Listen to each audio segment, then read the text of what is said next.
اسی لیے دستور جماعت کا بار بار مطالعہ کرنا چاہیے اور اسے سمجھنے اور اس کی روح کو سمجھنے کی ہمیں کوشش کرنی چاہیے۔ امیر حلقہ کا بھی تقرر ہوتا ہے، امیر جماعت کا بھی تقرر ہوتا ہے۔ ان کی اطاعت امیر جماعت کے نمائندے کی حیثیت میں کی جاتی ہے، تو گویا اصل میں اطاعت امیر جماعت کی ہے۔ جماعت جو پالیسی پروگرام وضع کرتی ہے، جو پروگرام بناتی ہے، اسے زمین پر نافذ کرنے کی ذمہ داری امیر مقامی پر ہوتی ہے۔ امیر مقامی اگر اسے نہ سمجھا یا اسے نافذ کرنے میں اگر کمی رہ جاتی ہے تو ظاہر ہے کہ وہ کام پوری جماعت کے کارکردگی پر اثر ڈالے گا۔ اسی لیے مقامی امیر کی ذمہ داری بہت بڑھ جاتی ہے۔ افراد جماعت امیر مقامی کے تحت ہوتے ہیں۔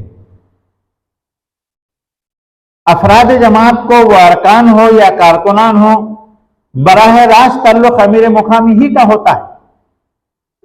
وہ انہیں جوڑ کر کے بنیاد مرصوص بنا سکتا ہے یا ٹوٹتی بکھرتی ہوئی دیوار کے اندر تبدیل کر سکتا ہے۔ کوئی کارواں سے ٹوٹا، کوئی بدگماں حرم سے کہ نہیں ہے میرے کارواں میں کوئی دل نوازی۔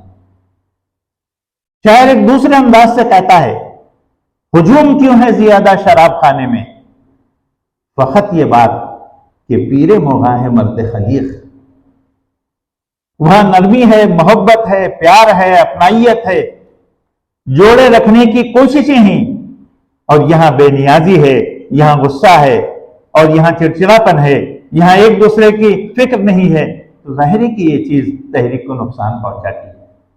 اس لیے ہر مقامی امیر کو اپنی ذمہ داری کو محسوس کرنا چاہیے اور اسے ادا کرنے کی کوشش کرنی چاہیے۔ جماعت کا جو کام ہے، تنہا کوئی ایک فرد اعلیٰ سے اعلیٰ صلاحیت کا کوئی فرد بھی انجام نہیں دے سکتا۔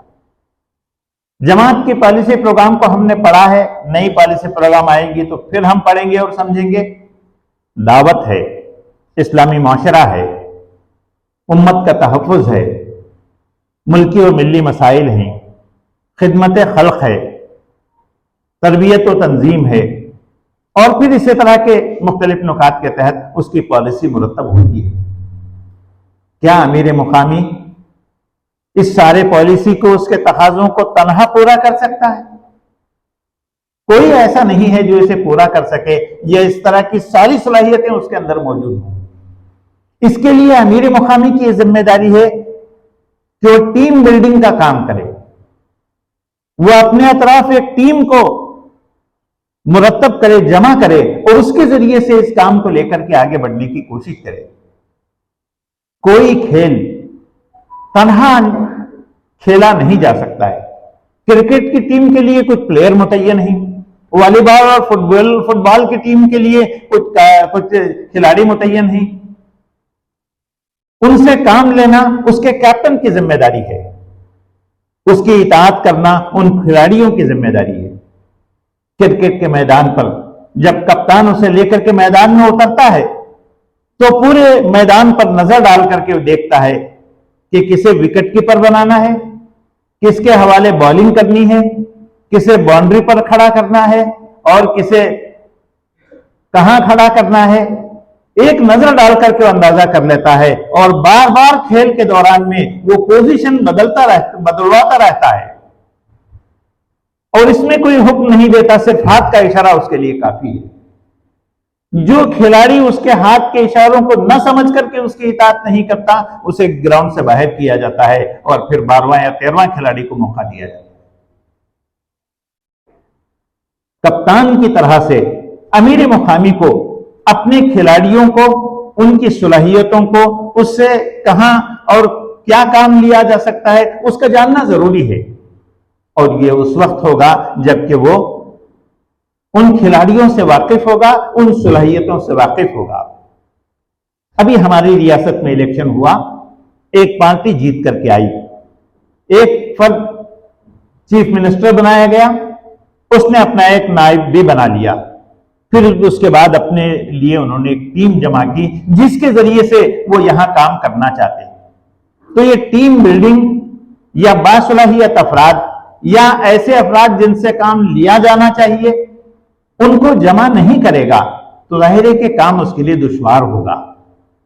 امیر مقامی کی پہلی ذمہ داری یہ ہے کہ وہ اپنی ایک ٹیم مرتب کرے جن کے ذریعے سے وہ کام لینا چاہتا ہے۔ وہ مختلف شعبے کے ذمہ دار بھی ہو سکتے ہیں، اسے مشورہ دینے والے بھی ہو سکتے ہیں، یا اس کا تعاون کرنے والے بھی ہو سکتے ہیں۔ ہمارا ہر رفیق ہمارا معاون ہے، اس سے معاونت کا کام لیا جائے گا، لیکن ظاہر ہے کہ اسمبلی کے نمائندوں کی طرح سے ہر ایک کو منسٹری نہیں دی جا سکتی، ہر رفیق کو کوئی شعبہ نہیں دیا جا سکتا، کچھ کو تحفظات دیا جائے گا، کسی کو مشورے کے لیے فارغ رکھا جائے گا، کسی کو ان کا ساتھ دینے کے لیے فارغ رکھا جائے گا، سب مل کر کے اسے کام کرنے کی کوشش کریں گے۔ اسی طرح سے امیر مقامی کو بھی ایک ٹیم مرتب کرنے کی ضرورت ہوتی ہے۔ امیر مقامی مقام کا ذمہ دار ہے، اس مقام پر موجود 5، 10، 25 ارکان، 5، 50 کارکنان کا امیر نہیں ہے، وہ پورے شہر کا امیر ہے۔ اس پورے شہر کو جاننا اس کے لیے ضروری ہے۔ وہ شہر کتنا وسیع ہے، کتنے وارڈز اس کے اندر موجود ہیں، کون کون سے قوتیں ہیں جو اس کے ماحول کو بناتے اور بگاڑتے ہیں، پاور سینٹرز کون کون سے ہیں، کن کے ساتھ تعاون بڑھانا چاہیے، کن کے ساتھ روابط رکھنا چاہیے، کن کو خرید کرنا چاہیے، اور کن کی عداوت یا دشمنی ہے تو ان کی دشمنی کو کم کرنے کے لیے کیا کرنا چاہیے، یہاں کام کے کتنے مواقع حاصل ہیں، کام کے کتنے محاذ ہیں، تحریک کے لیے افراد کہاں کہاں سے مل سکتے ہیں، تحریک کو کس کس طرح کے افراد کی ضرورت ہے، ان افراد کو کیسے حاصل کیا جا سکتا ہے۔ یہ اسی وقت ہوگا جبکہ پورے شہر کو سامنے رکھ کر کے پورے شہر کی منصوبہ بندی کرے گا۔ ایک حلقے کے دفتر کو جانے کا موقع ملا، مولانا سید حامد حسین صاحب اس وقت امیر حلقہ یوپی تھے، ہم کم عمر تھے، اس وقت جانے کا موقع ملا۔ ہم نے دیکھا کہ ان کے پیچھے اس ریاست کا نقشہ ٹنگا ہوا، ہمیں دیکھ کر کے چونکہ نوعمر تھے ذرا سی حیرت ہوئی، ہم نے پوچھا مولانا یہ کیا نقشہ آپ نے ٹانگ کر کے رکھا ہے؟ ہاں مجھے اس ریاست میں کام کرنا ہے، میں اس ریاست کے ایک ایک مقام کو جانتا ہوں اور بتا سکتا ہوں کہ کہاں کتنی مقامی جماعتیں ہیں، کتنے ارکان ہیں، کہاں کیا کام ہوتا ہے، اس کام کے سلسلے میں آپ کو بتا سکتا ہوں۔ ان کے ٹیبل کے بازو ایک ریوالونگ شیلف تھا، گول گھومتا تھا، وہاں فائلز رکھے جاتے تھے۔ ان کہا کہ یہ دیکھیے یہ میرا پورا دفتر ہے، میں آنکھ بند کر کے اس شیلف میں سے مطلوبہ فائل نکال سکتا ہوں، ارکان جماعت کی درخواستیں کہاں ہیں، رپورٹیں کہاں ہیں، اس ضلع کی رپورٹ کہاں ہے، مجھے دیکھنے کی ضرورت نہیں، میں یوں گھماؤں گا اور نکال کر کے آپ کو بتا سکتا ہوں۔ ظاہر ہے کہ یہ چیز کیسے ہوگی؟ جب وہ دفتر بنائے گا، جب وہ دفتر کو آباد رکھنے کے لیے وقت دے گا، اور پھر اس دفتر کو اس طرح سے مرتب کرے گا جس طرح سے مرتب کرنا ضروری ہے، اس لیے کہ ایک چھوٹے دیہات میں 2-4 لوگوں کو لے کر کے کام کیا جانے والا ایک چھوٹا سا کام نہیں ہے، ایک بہت بڑا کام ہے اقامت دین کا، اور اقامت دین کا کام سے مراد موجودہ نظام کو بدل کر کے نیا نظام قائم کرنے کی تربیت کا کام ہے۔ تو ظاہر ہے اس کام کے لیے ویسی ہی محنت کی ضرورت ہوتی ہے، تو یہ محنت امیر مقامی کو کرنا چاہیے، اور یہ ہم سب کی ذمہ داری ہے کہ ہم سب مل کر کے یہ کام کریں۔ امیر مقامی اس مقامی دفتر کے لیے وقت فارغ کرے۔ امیر مقامی کب دفتر کو آتے ہیں؟ جب انہیں چھٹی ہوتی ہے، جب ان کا جی آتا ہے، جب ان کا جی چاہتا ہے، تو رخا کہاں ملاقات کریں گے، کہاں انتظار کریں گے، کہاں انہیں تلاش کرتے رہیں گے؟ امیر مقامی کو اپنے دفتر کے لیے وقت دینا طے کرنا چاہیے، طے شدہ وقتوں سے وہاں حاضر ہونا چاہیے، وہاں بیٹھ کر کے کچھ غور و فکر ہونا چاہیے، کاموں کی تقسیم ہونا چاہیے، پھر کاموں کی رپورٹنگ اور جائزہ ہونی چاہیے، اور اسے مزید بہتر بنانے کے سلسلے میں کوششیں ہونی چاہیے۔ مقامی دفتر ہے، ہمارے روابط بہتر ہوں گے، امیر مقامی کا PR سب سے مضبوط ہونا چاہیے، وہ کسی بھی NGO کو، کسی بھی جماعت کے افراد کو اپنے دفتر مدعو کر سکتا ہو اور اس کی دعوت کو قبول کر کے وہاں حاضر ہو سکتے ہوں، تو ظاہر ہے کہ اس کے لیے کوئی مقام ہونا چاہیے جہاں وہ بلائے اور وہاں آ کر کے وہ کام کرے۔ مقامی جماعت کا یا حلقے کے جماعت کے اندر دفتر کی صورتحال نہیں تھی، لیکن گزشتہ میقات میں آپ نے دیکھا ہوگا سیاسی پارٹیاں بھی، ایکس MLAs اور ایکس منسٹرز بھی، مختلف NGOs بھی دفتر جماعت کو آتے رہے، مشورہ کرتے رہے، اپنی بات رکھتے رہے۔ حلقے کا دفتر اتنا معروف ہوا کہ سب لوگ اسے جانتے ہیں اور وہاں آنے کے لیے انہیں کوئی تکلف نہیں ہوتا۔ ایسے ہی ہر مقام کے دفتر کو ہونا چاہیے۔ یہ بنانا امیر مقام کی ذمہ داری ہے، سب ارکان مل کر کے انہیں موقع فراہم کرتے ہیں، ان کا تعاون کرتے ہیں تو اس میں کامیاب ہوتے ہیں۔ امیر مقامی کی ذمہ داری PR کا مضبوط ہونا ہے۔ PR سے مراد رابطہ عامہ ہے، صرف رفقائے جماعت سے روابط نہیں ہیں، بلکہ اس پورے شہر کے افراد سے روابط ہیں۔ وہ روابط رکھنے کے لیے ظاہر ہے کہ تنہا کام نہیں کر سکتا، مختلف افراد کے ذریعے سے یہ کام لیا جائے گا اور اس کے ذریعے سے اسے حاصل کرنے کی کوشش کی جائے گی۔ تو اس کے لیے کسی کو ذمہ داری دی جا سکتی ہے، وہ خود بھی اپنے پاس یہ پورٹ فولیو رکھ سکتے ہیں، یہ ذمہ داری رکھ سکتے ہیں، یہ کسی کے تفویض بھی کی جا سکتی ہے، یہ کام بھی انہیں کرنا چاہیے۔ امیر مقامی کو مختلف تنظیمی ذمہ داریاں بھی ادا کرنی ہوتی ہیں۔ ایک تنظیمی ذمہ داری یہ ہے کہ افراد کو آگے بڑھائے، متفق کو کارکن بنائے، کارکن کو رکن بنائے اور پھر اس کے منظوری کے لیے سفارش کر کے آگے بھیج دے۔ ایک رفیق جماعت نے رکنیت کے لیے درخواست دی، امیر مقامی نے اسے لیا اور کہیں رکھ کر کے بھول گئے، انہیں یاد ہی نہیں رہا کہ کسی ہمارے رفیق نے رکنیت کی درخواست بھی دی تھی۔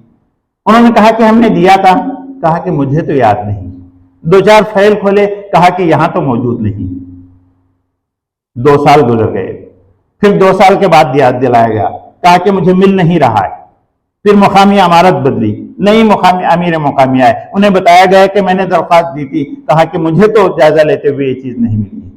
یہ صورتحال ہماری ہے، ایسا نہیں ہونا چاہیے۔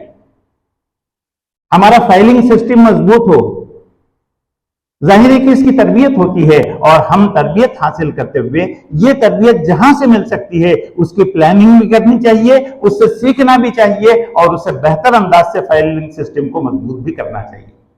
امیر حلقہ جب دورہ کرتے ہیں اس کا بھی جائزہ لیتے ہیں، اپنے ساتھ سیکرٹری حلقہ کو بلا کر کے لاتے ہیں اور پوچھتے ہیں کہ کیا کیا فائل تمہارے پاس موجود ہیں۔ وہ اگر فائل موجود نہ ہو تو ظاہر ہے کہ جو ماہانہ رپورٹ دینا ہے، جو سہ ماہی رپورٹ دینا ہے اور اسی طرح کے جو ضروری معلومات فراہم کرنے ہیں، یہ فراہم کرنے میں امیر مقامی کامیاب نہیں ہو سکتے۔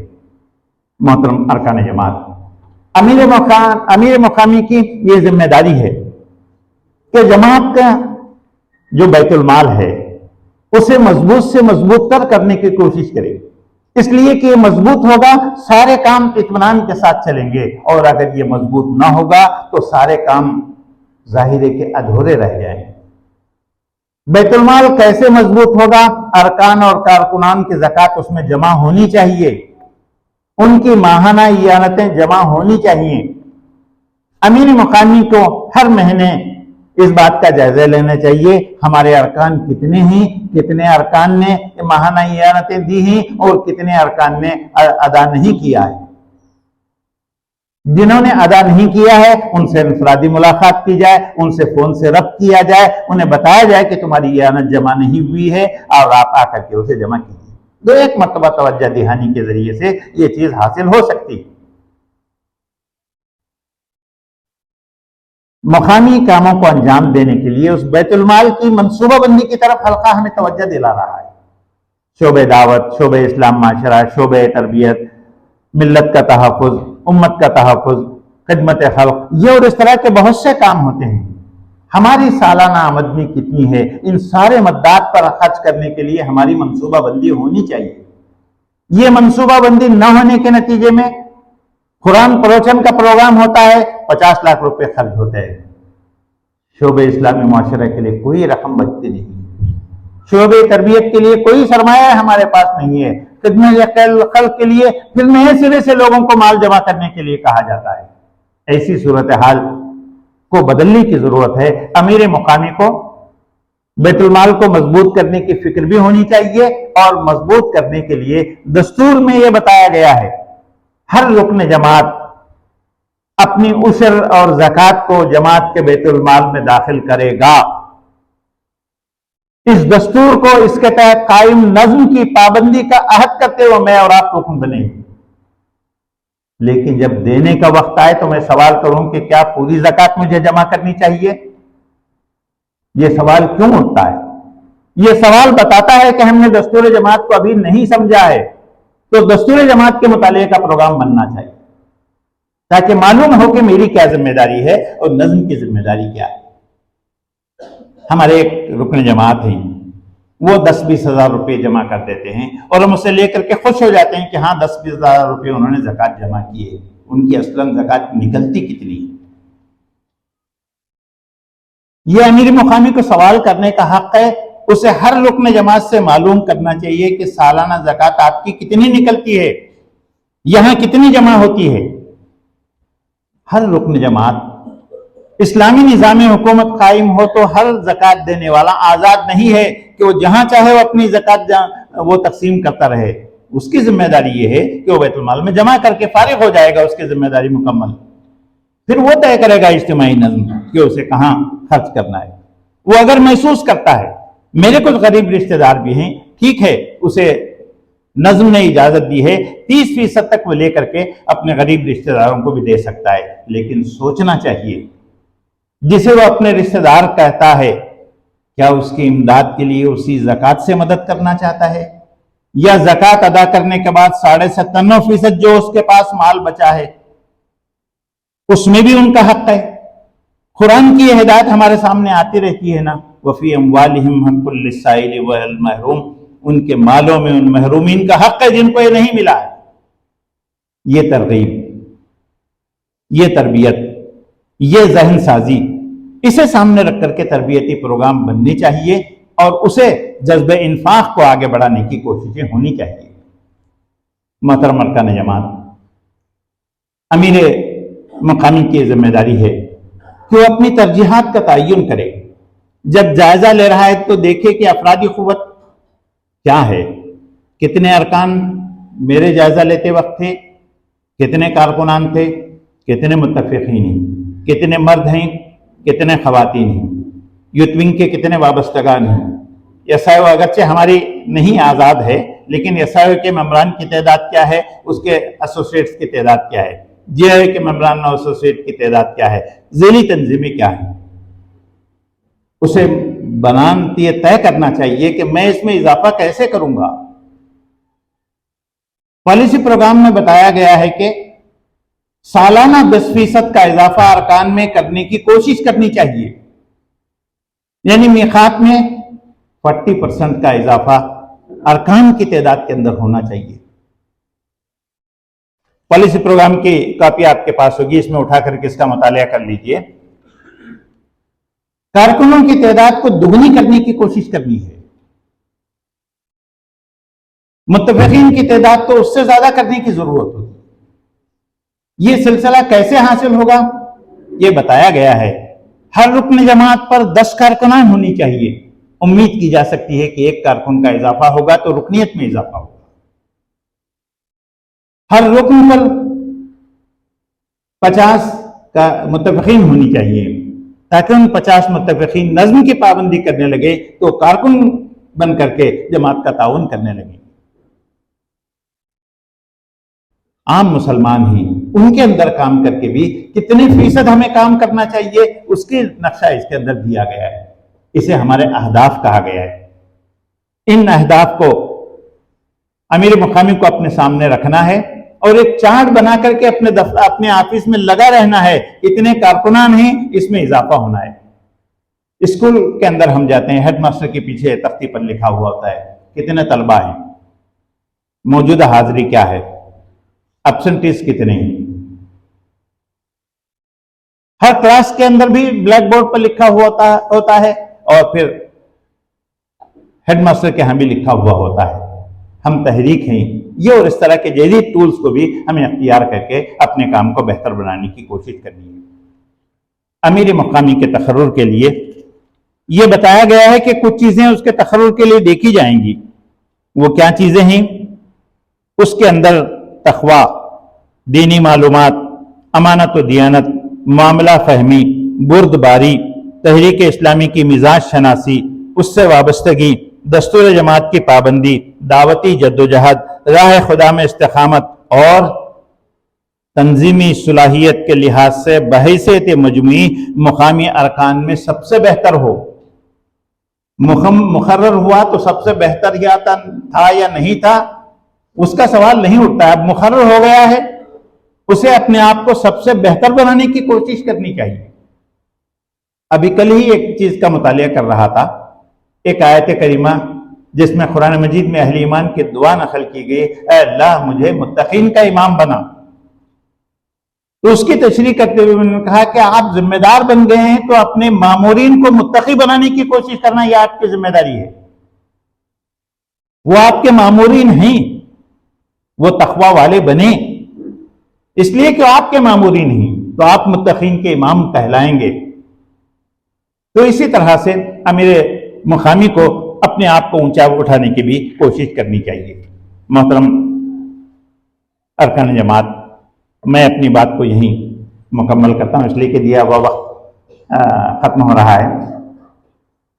اللہ تعالیٰ نے موقع دیا، یہ چیزیں ہمارے سامنے میقات کے آغاز ہی میں آئی ہیں۔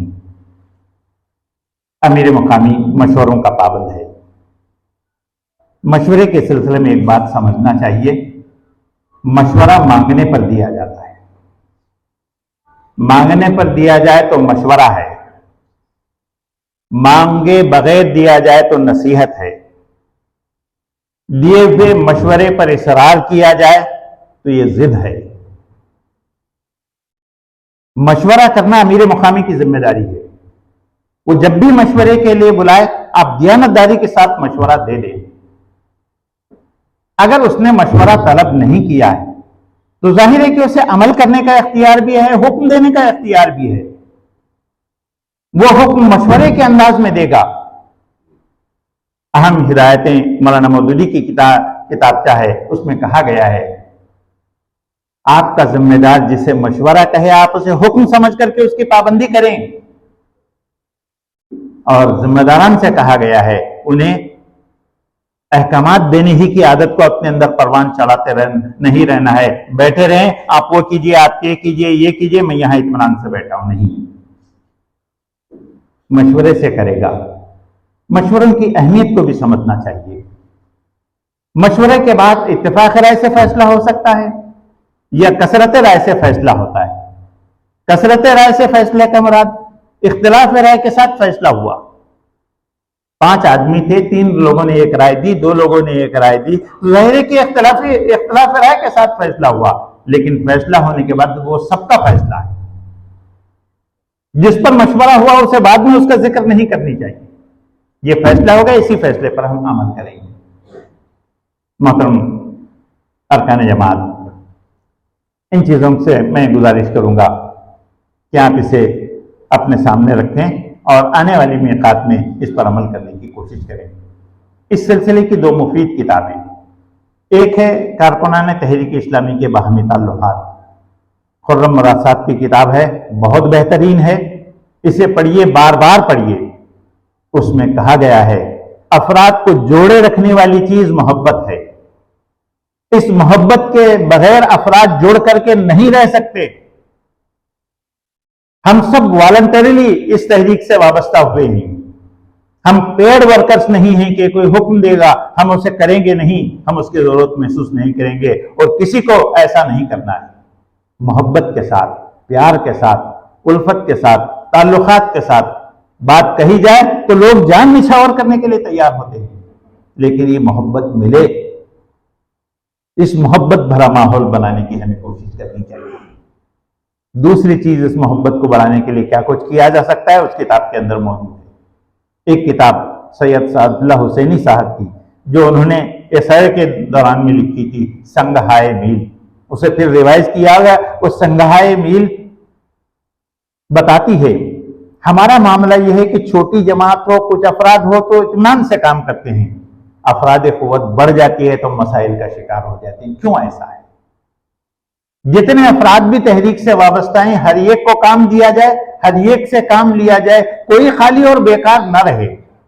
کاموں کی تقسیم کیسے ہو، سب کو کام کیسے دیا جائے، سب کو انوالو کیسے کیا جائے، یہ بہت بہترین طریقے سے اس کے اندر بات بتائی گئی۔ آپ اس کا مطالعہ کریں، بار بار کرتے رہیں، اس سے رہنمائی حاصل کرتے رہیں۔ ابھی تحریک اور جمود کے اندر جو بہت سی باتیں آئی ہیں، اسے بار بار پڑھ کر کے سمجھیں اور اس سے رہنمائی حاصل کرنے کی کوشش کریں۔ سید اسد گیلانی صاحب کی ایک ضخیم اور بہت مؤثر کتاب حکمت انقلاب ہے۔ یہ حضور صلی اللہ علیہ وسلم کی سیرت ہے۔ سیرت کی اس کتاب کو پڑھیے، انہوں نے سیرت سے ان موتیوں کو چن کر کے وہاں جمع کیا ہے اور بتایا ہے کہ انقلاب کی حکمت کیا ہوتی ہے، کیسے حضور صلی اللہ علیہ وسلم نے مختصر سے عرصے میں وہاں ایک عظیم انقلاب برپا کیا۔ ضرورت ہے کہ اپنے مطالعے کو، رفقا کے مطالعے کو بہتر بنانے کے لیے بہتر منصوبہ بندی کی جائے گی اور اس کے ذریعے سے اپنے مقامی کام کو منظم، بہتر، سیسہ پلائی ہوئی دیوار کی طرح سے مثالی بنانے کی کوشش کی جائے گی۔ اللہ تعالیٰ سے دعا ہے جو باتیں ہم نے سنی ہیں اسے یاد رکھنے اور اس پر عمل کرنے کی توفیق عطا فرمائے۔ اب تحفوں کی تقسیم ہوگی۔ میں جو افراد اس کے لیے متعین ہیں ان سے گزارش ہے کہ وہ ارکان جماعت میں تحفوں کی تقسیم کریں۔